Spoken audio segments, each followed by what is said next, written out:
Hi everyone. As you know, we have an upcoming fundraiser and the topic is Claude Monet and how he captured light with his paintings. He also used pastels. We will be using pastels in the workshop. There are a whole set of them that will be sent to you.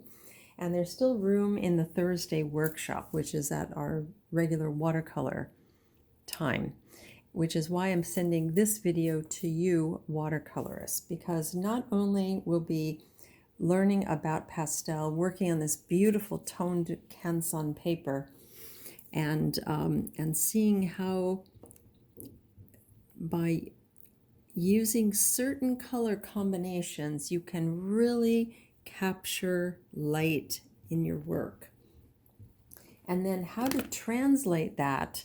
This is unfinished, of course, that will be in the workshop, but how to translate that kind of thinking to your watercolors. Not just the thinking, but also the whole feeling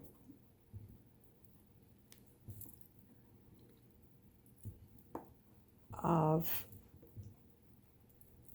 a mixed media. So you get this wonderful resist technique. If these are little water lilies on here,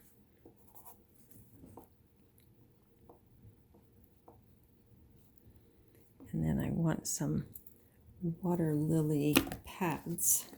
This set comes with some really beautiful, spectacular greens, very muted greens. We'll learn a lot about color. Notice I'm not filling in completely because I'm going to let the watercolor do the rest.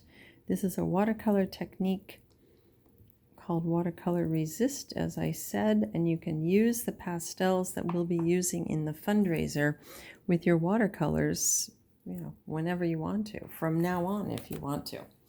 So I'm going to just spray the paper with water, like I sometimes do, and then let the watercolor itself do some of the magic. I'll tone it down just a little bit.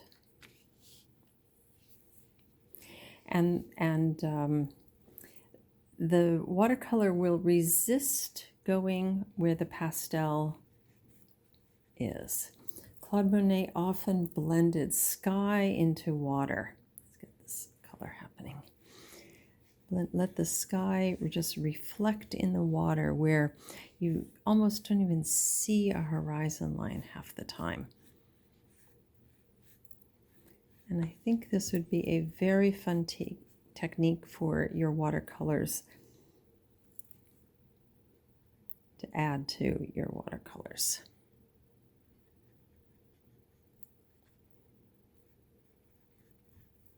So please join us for the fundraiser. We'd love to have you there.